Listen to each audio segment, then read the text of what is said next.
everyone, and thank you for joining me again today for the Finding Hope After Loss podcast. I wanted to just take a moment to talk about how certain times of the year can be especially hard for us after we have been through a loss. This could be the holidays, the time around your baby's loss date or birth date, the time you got the diagnosis for your baby, or really just any other difficult times related to your loss. Jasmine's birthday is coming up on March 11th. She should be turning 5 this year. I find that it always gets hard for me starting around the Christmas holidays, and it pretty much stays that way until her birthday passes. December was when we first went to see the specialist that we thought could help us with her CDH. Things just went downhill from there. We got the mosaic trisomy 15 diagnosis the following January, and then we ended up losing her the following March. I just find the days leading up to her birth date very hard, sometimes harder than the actual birthday itself. And I think recognizing these times of year that are hard for us is really important for our grief and for our healing. Not so we can stop them from happening, but so that we are aware of them. So we know that there are times that we may need to practice more self-care, make sure that we're giving ourselves more grace. You don't have to try to make yourself stop feeling sad during these times. You don't have to stop grieving, but being aware of the times when things might be a little harder will really help you know when you might need to make changes to your routine or just your life in general to make things a little easier during the hard times. And I bring this up just because this is, like I said, the really hard time of year for me. I know so many of us have these times of year that are just hard, and I just want you to know that you're not alone. I go through it. We all go through it. You can always reach out to me if you ever need to talk or need support. You can always send me a message on my Instagram or on my Facebook at Journey for Jasmine. I'm always happy to listen and answer and talk you through whatever you need. So today I am talking with Hailey from Hey Loss Mama. She is talking about the loss of her daughter Hayden, along with why she originally started her account. And I always really love her account because she's great at just telling things like they are without sugarcoating it. And she's just so real and authentic, and I know so many of us can relate to what she posts. So hello everyone, today I am here with Hailey. Hailey, can you tell me a little bit about yourself? Hi, everyone. Thanks for having me, Sarah. I'm Hailey. I'm Hayden's mom. You would know me from Hey Loss Mama if you're on Instagram. I am 32. I can't believe I just told everyone that online. I'm 32. I live in Scottsdale, Arizona. I am a dog mom to 2 Frenchies, and I've really just enjoyed meeting all these other lost moms, and I feel like that's why I'm here sitting here with you, Sarah. So what inspired you to start your account? I love your account, and I love how you just tell it like it is. And Thank you so much. That's a blessing and a curse, not for everybody, but I'm happy that you like my account. I really did it for Hayden. She's my first, so this has been my only experience with pregnancy and childbirth, and that's a whole different set of life. It all sucks across the board. So I started this account, I want to say in April, and that was about 8 months after Hayden died. And I was not craving any kind of connection in those first few months. I was very introverted. I was an absolute shit show. And I needed to gather my bearings. And then I started to really want to meet other people. I felt really misunderstood. I think we can all agree that if someone's never gone through any kind of pregnancy or infant loss or infertility, they think you're nuts. Yeah. and I was kind of feeling like that. No one in my immediate family has experienced it. And so I was looking for connection. And I started Hey Loss Mama. It was Healing with Hales at the time. And I was just hoping to meet 1 or 2 moms, just to have someone be like, hey, you're crazy, but I'm crazy too. So we can be crazy together. We can be crazy together. Just to feel validated. I love your page. You do such a good job of making people feel seen and heard. And I didn't even know that the community existed. I had been off social media since Hayden died. And I was just blown away at just the fierceness and the love and compassion that exudes out of a screen, from social media in this lost mom community. And obviously Hey Lost Mom is a whole different beast than it was in April. And I've talked to so many moms and made so many connections that really exceeded my wildest expectations. And yeah, I mean, I started it to meet other moms and now I'm blown away while also being sad. Does you ever feel like that? Like every time I make a new connection, I'm like, this is so beautiful. You're so amazing. I'm so sorry. But then I'm like, Jesus, that just means that like somebody else is living this like, really dark life in I so feel many that ways. exact same way.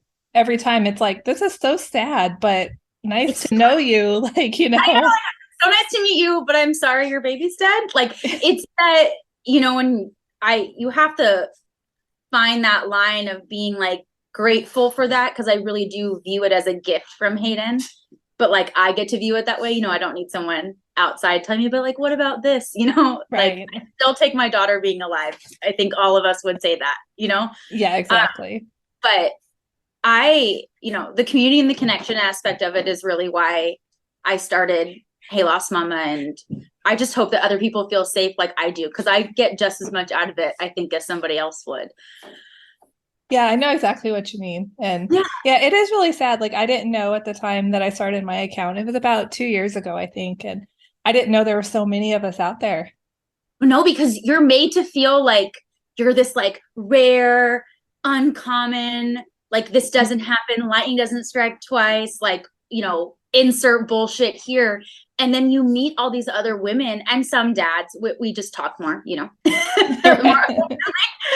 but and I'm just like, I'm constantly in awe every day of just how many things can go wrong, how many women struggle to conceive, whether it be, infertility right off the bat, secondary, and then just the amount of loss that so many of us go through. And I felt so isolated when everything happened with Hayden, because I was made to feel by my providers and everyone around me like, oh, just, don't worry about it. It doesn't happen that often. But are you kidding me? Like it happens all the time. And we're all supposed to just like, I don't know, put ourselves in a corner.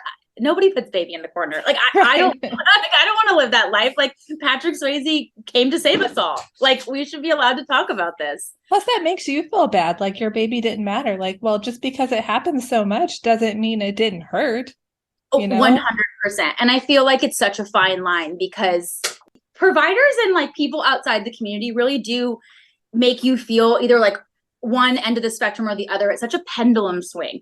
There's never really just like that want and need to just hold space. Either they're saying something that, they have good intentions, right? But intention versus impact, you can punch somebody in the face on accident and it's still a punch in the face. Right. It hurts just as bad if someone intentionally like decks you. And I feel like sometimes that commentary that we hear after like, oh, it happens all the time, or don't worry about it, or it doesn't happen all the time. You're like, but which one is it? Right. And how am I supposed to feel? Because half of you are telling me it happens all the time, so I shouldn't feel bad about it. But then the other half of you are telling me it doesn't happen that often, so I still shouldn't feel bad about it. But like the general consensus is move on, get over it. You'll be fine. Have another baby. Yeah, that'll replace your baby. And it's just wild. Like I can't even like fathom thinking that even with living children. And like, I have siblings, and it's like, I don't think that my parents were like, well, we're going to have another living baby because we don't, we're sick of this one. So I don't know why that even applies when babies don't live, because they're still our children. It's pretty ridiculous when you think about it all. Really. It's insane. Like it's freaking crazy. I'm always like, just beam me up. Like, this is wild. I was like, I need the answers to the test. I go, because this doesn't make sense. And not everyone's able to have more children. Right. And you don't know that. And so when people are throwing those things that, well, just have another baby, like, what if I can't? What if that's a whole different ballgame of struggle? Right. You never know what people are going through. So just don't make the comments. Just don't make the comments. Just like, is it so hard to be like, I'm so sorry. Like, how can I support you in this? Or like, can I bring you food? Like, can I bring you snacks? Like, saying our babies' names. It just makes your heart skip a beat. And it's like rocket science to people. Like, they look at you like, well, what do you mean? I'm like, just say it. Just say the it. name. Just say it. And it's been a really interesting experience. it's made me look at life completely differently. And I feel like you probably feel that way too. I do. Yes, for sure. Everything's different, right? It's a It completely is. different I lens. feel like a different person. Oh, I don't even know the girl I was. And I know that so many grievers across all forms of loss say that it's a before and after. And I do very much believe that because I feel like a nuclear bomb was dropped on my life. And there's not one nook, not one cranny, not one hidden area that hasn't been completely overturned and just like, oh, you thought you were done? Just kidding. Like it's this never ending cycle of just chaos. And I feel like every time I think I found my footing, it's like a trap door. Like it's like It feels like you like start to get a handle on your grief, and then it's like, oh no, we're gonna pop up over here in this unexpected way, and 100% grief is such a little bitch. Like, yeah, that sums it up. She's vindictive. Like she's sassy. Like she doesn't have time. Like she's just like, oh, you're doing good today. Yeah, exactly. Just kidding. You know, someone's gonna say something stupid and you're gonna spiral. It's awful. I mean, it is. It's awful. But at least we all have each other, right? I honestly, it's a lifeline. I think that we've all had the opportunity to like really cultivate really beautiful relationships that have like grown outside of just being lost parents. And that is a beautiful thing because I was so depressed, feeling like no one was going to ever understand me or say Hayden's name or just tell me to brush it off. Like, this is just a part of my heart, like my life. Like, it's not going to ever change. I don't think grief gets smaller. I think your life just kind of grows around it. You learn how to carry it. Like, it's not going to go anywhere. I'm not going to like love Hayden less next year, you know? Right. If anything, you love them more because you find ways to integrate them into your life. That's really beautiful, even though it's like not ideal. Like, right. It's like not really like make the best of it, but you know, we do what we can. And if we choose to, you know, make the best of it or find a silver, like that's, I think, very much our personal choices, because what I might deem a quote unquote silver lining would be very different from maybe what you or somebody else. But I know that probably the common denominator for all of us is that we don't need someone else to tell us that. Yes. I have a lot of people like, well, you know, if Hayden didn't die, you wouldn't have met all these women and you wouldn't have Hey Lost Mama. And I'm like, that is not this, like, those are not the same. You're like, I love what I'm doing, but I'd much rather have her. Thank you. Right. And it's that weird, you know, I try and look at everything like that as a gift from her, because then it makes me less angry. Like, she's giving me that opportunity as opposed to like, you know, what's that silly saying? Like, you make lemons out of lemonade. Like, I want to say fuck the lemons and bail. Like, right. And like pour alcohol in a cup and like move on, you know, like, I don't. So, you know, I think it's beautiful when people do things with tragedy, but I don't think we're responsible to. Like, you don't have to, you're not required. Right. And I don't think you should feel bad if you don't. Like, anything you do is the right thing. Yes. And I feel like, and I'm sure you get this. I get so many lost moms who are like, I don't feel like I'm doing enough to honor my baby. And like, that just breaks my heart, because I'm like, if you got up this morning, girlfriend, and you're like living and breathing, like, you're doing enough. Exactly. You're doing more than enough, because this isn't a fun existence. You know, I know that time doesn't heal. I hate that phrase because it gives time all this credit. Like, time is like a measurement, like a unit of measurement. I think that time gives us the opportunity to kind of reframe and reshape how we feel about things in like a way that evolves with how we're evolving. But I mean, you have to do what's best for you and your heart, and that looks different for every single one of us. Not everyone's gonna make a page on social media and openly speak. It's very hard. It's very very taxing emotionally. I know for me, like, I've had to put up like energetic and emotional boundaries. And I'm very honest. If I'm like in a shitty place where I can't even hold space for myself, I'll tell, like, I want to hear about you and your baby, but like, I can't give you the respect you both deserve right now, because I can't even get my own shit together right now. It is hard. And I mean, like, I like listening to other people and being there for other people, but you're right. It can be emotionally really hard, especially when it makes you, you know, relive things that you've gone through. 100%. And I think that, but there is such a beauty, I think, in speaking to other lost moms, because I feel like even though you're talking about like really deep shit, like, death and all of these things that people are typically very uncomfortable with, I always leave those conversations like with like another sense of life breathed into me, because you just leave it feeling understood on a level that you probably haven't in a while, if that makes sense. Yeah, that does make sense. Yeah. So So, can you talk a little bit about Hayden and your loss yeah. journey? So Hayden was my first. I had never really wanted kids growing up. So when we had decided to have our own, I have a stepson that's 10, and I've been in his life since he was 2. So I know how hard it is to parent living children. They're such a blessing, but they're also little humans, Yeah. doing whatever they want, and they should be.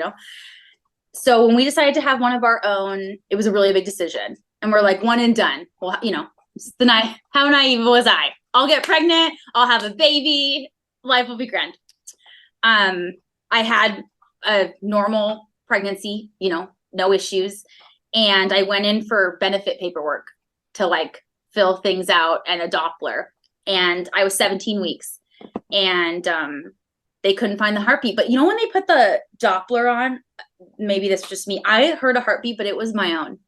So it was like that, oh, it's fine. But then the nonverbal communication of the body changes of, they took me in for a vaginal ultrasound. Obviously, I knew right away, I just saw her not moving. It was awful. I was very stoic in that moment. I don't think I said much, which is like very rare. I always have something to say. And I remember them take me back into the room where like my purse was, and they offered me water. And I was like, I don't want your water. First of all, like, thanks. And my OB came in and she just starts talking to me, and I don't remember anything that she said. Like, it was like in one ear and out the other. But then she asked me, when do you want to deliver? And that's when I like snapped into reality. And I was like, well, what do you mean? Like, logically, I knew that I was far enough along to where I would have to deliver. But I feel like the emotional part of that, like, I wasn't even thinking that that was something I would have to do. Because I'm like right on that cusp of like medically being deemed a miscarriage and a stillbirth. I was far enough along. So because of COVID protocols, they wouldn't take me until 4 days later. That was on a Tuesday. They brought me in on Friday. And I remember saying to them, like, I bet you if my baby was alive, you would get me in, crickets on the other end. They started inducing me early, and they ended up messing it up, and my cervix wasn't responding to any of it. So we had to start over in the middle of the night. And they were double dosing me orally. There was like 10 of those, I don't even know what the pills are called anymore, that they took out from behind my cervix that didn't even dissolve over the course of 10 hours. So then I know I'm thinking back now, I'm like, what was happening? But you're not in a state. It's my first baby. I have no idea what to expect. No one, the people that talked to me the most were the bereavement warriors that came in with all the paperwork, as they're like signing. And so we started double dosing me orally around 8 p.m. I got an epidural at 3 a.m. and Hayden was born at 8:32 a.m. on Saturday, July 17th in 2021. We got to spend a couple of hours with her, hold her, all of that. And it's just so wild to think that like I'll never hold her again. I remember saying that to my husband, like, we have to soak this up, but I was so scared. I didn't know what to expect. What's she gonna look like? And it, how am I gonna feel? How it was so intense. And I try not to have any regret about that time, because I feel like you do get to look back at your birth story, and I think it does evolve, as you get out of that deeper grief and start to like open your eyes up to different things. And, we chose to have her cremated, and her urn is in our living room, and sometimes I move it, and we have tattoos of her, and I have her ashes in the tattoo, so then I can bring her with me always. I love that. Thank you. It was definitely something I didn't know you could do. I didn't know you could do that either. My grandpa had died right before Hayden, right before we found out we were pregnant. And they told us about it then. And I was like, I'm covered in tattoos. Like, why have I never even thought to do this? And my main tattoo artist who's done my sleeves, she was like, no, I'll totally do it. So we have her name and a prickly pear cactus, because that was what her nursery was, like her mural, and all like desert boho. I'm in Arizona.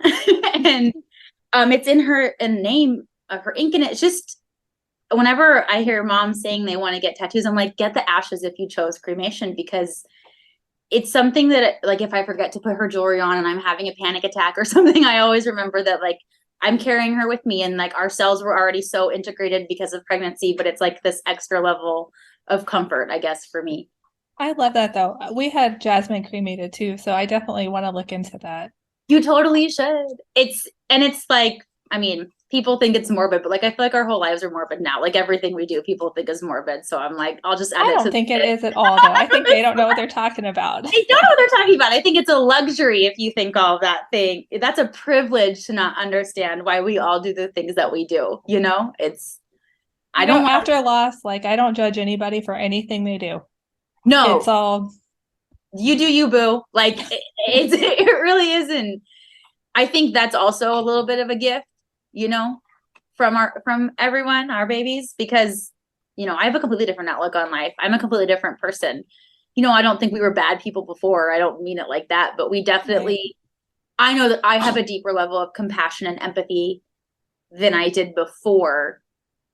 But that's a blessing and a curse, because, it's hard because you can't help everyone. You can't, you can only do so much as one person. right. That makes sense. So, what you say about, not knowing what to expect during the delivery and things like that. I felt the exact same way. I feel like there's, they try to tell me like, well, she may look different. And I'm like, yeah, but what does that mean? What does that mean? Like, what will she look like? They're using this broad terminology, and you're like, well, what is different? What do you, and it's crazy because I think it's also just a testament to how much the medical community doesn't know how to deal with anything outside of a fairy tale outcome. Right. I now at this point, almost 17 months out, I am like, how is this allowed? Like, how did I go into it so blinded? How was I not prepared? How was I not offered pictures? How was I not offered all these things? And we had a wonderful night nurse who set all that up for us, and took photos of her, and we have all of those things. But, I think that we could do better as a collective of making this a better experience. Like it's fucking horrific, Right. But I think there are things that we could do to make the lost parents not feel so like even more horrible. I feel like so many are just like lost. Like they just don't, I mean, like you said, like they're not told information. They're not told what to expect. They're not given resources. They're not given anything.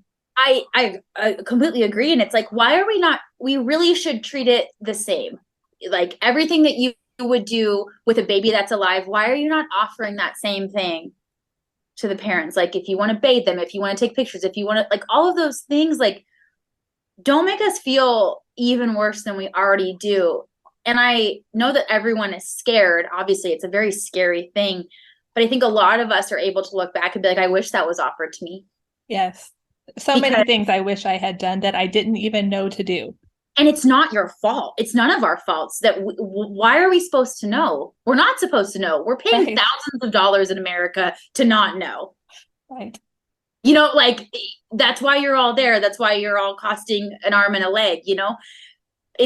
I hope we see that start to shift a little bit in our lifetime. I think there's a lot of us who are like screaming from rooftops for change.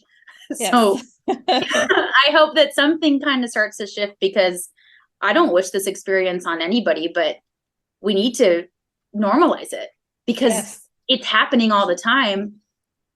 And if people don't believe that, go to these social media pages, go read the comments, go take 1 hour of your day and go to all of our pages and just read. There are so many voices dying to be heard, and they're not being heard within their own communities outside of the lost community. And that to me is a travesty. Like it's awful. And that doesn't even count the people who send messages in private, that don't feel that they can talk about things. How many messages? I mean, it's crazy. And you hear these stories, and I genuinely don't understand how people have living babies. I'm at that point where I'm like, how do people have them?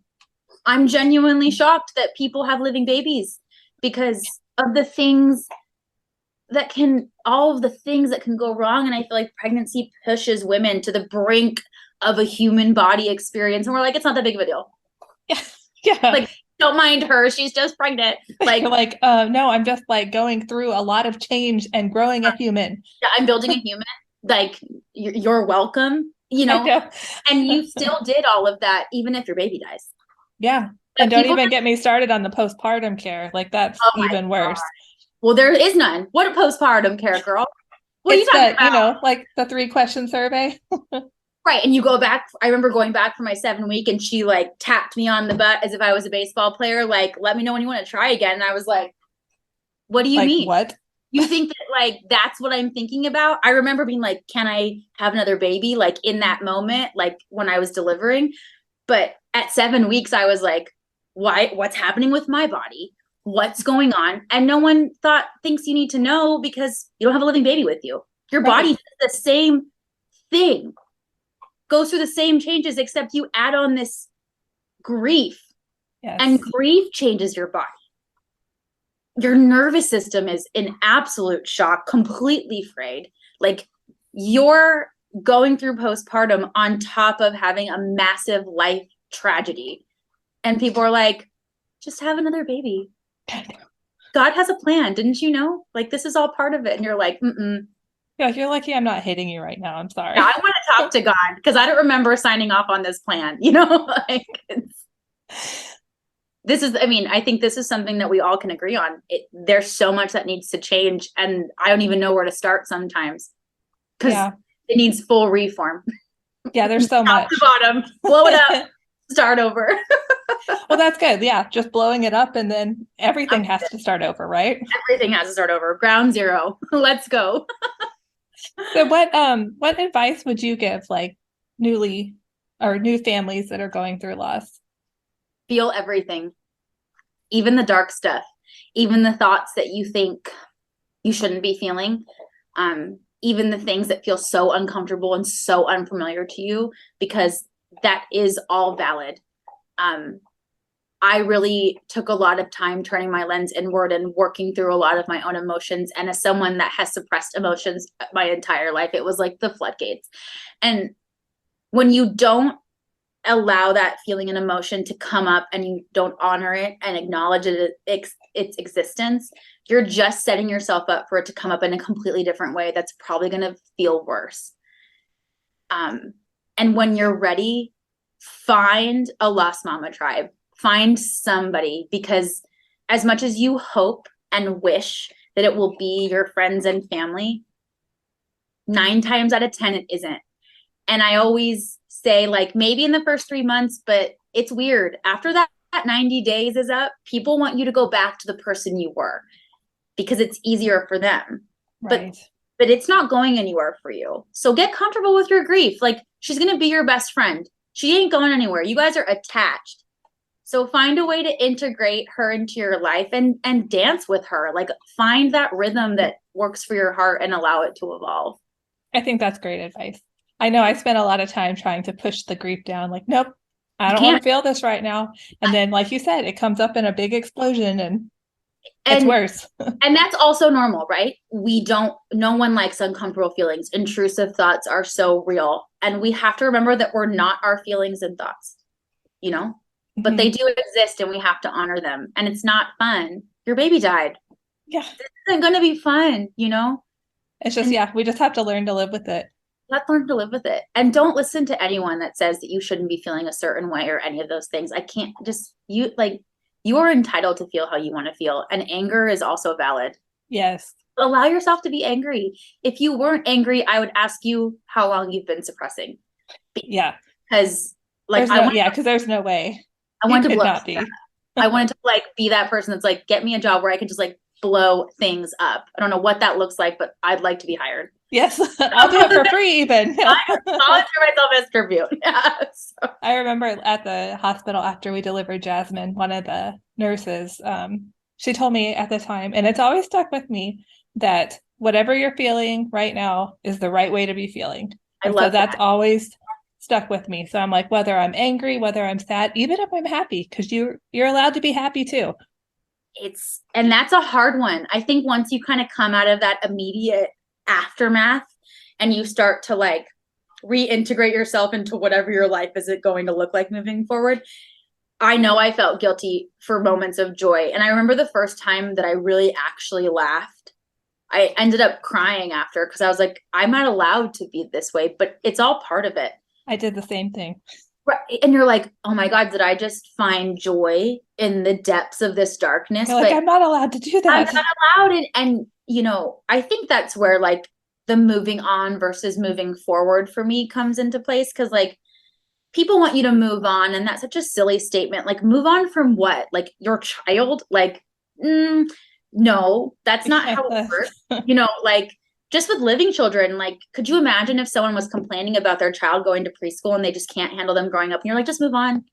Yeah, like get over it. Like, It'll be say fine. that, like get over it, like let them live. You know, like you wouldn't say that to them.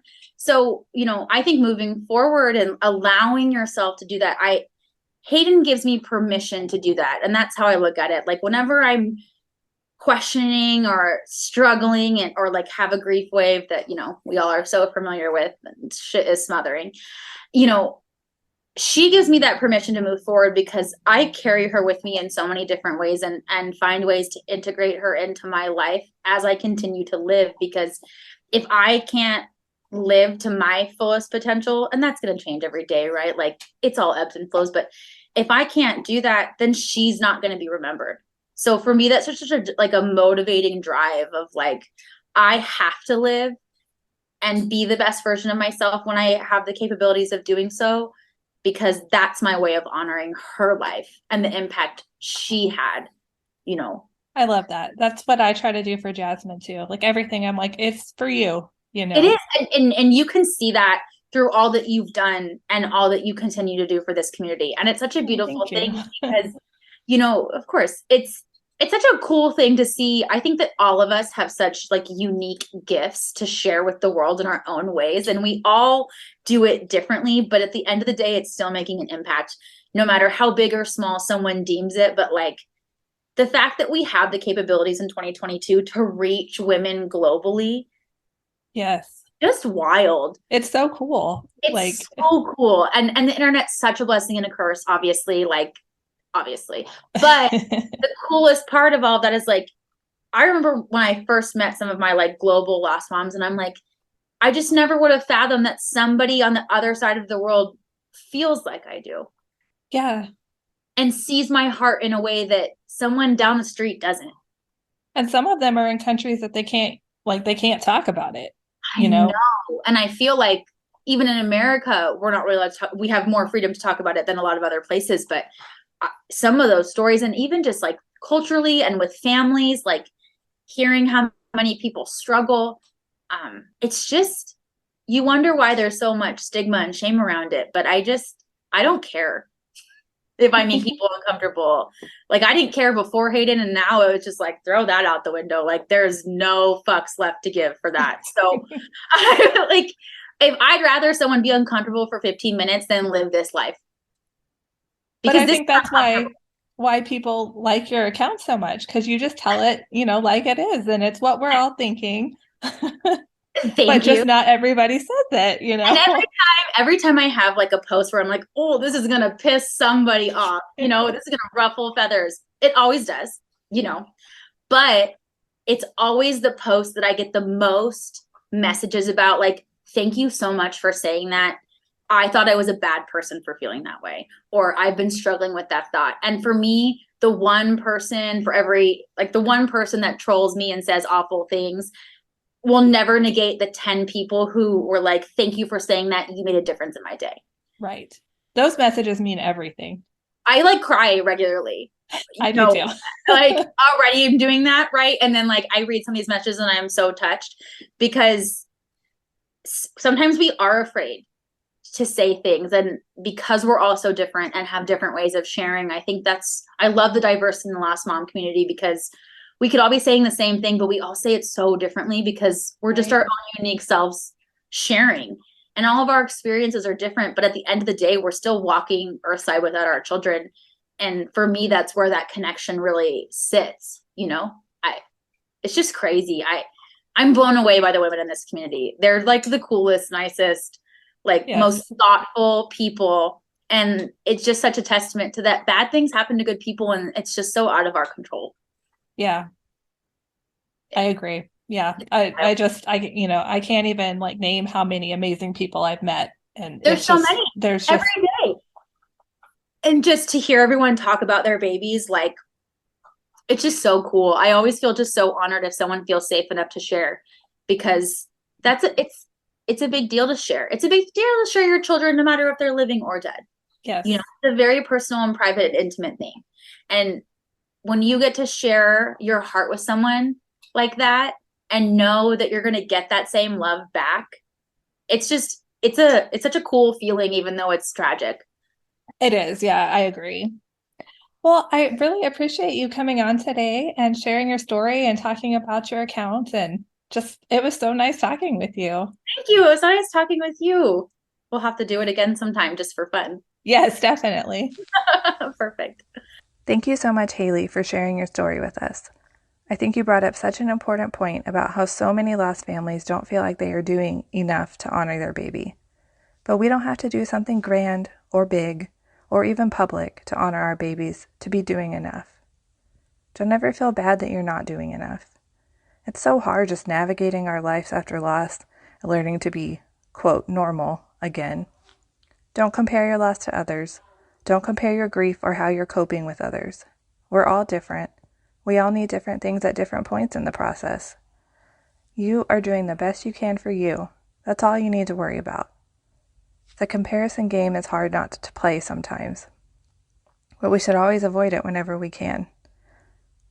I would love for you to go leave a review for the podcast on Apple or Spotify. This helps me be able to reach more lost families. And please subscribe so you don't miss any episodes. Thank you so much for tuning in, and remember, we are all in this together.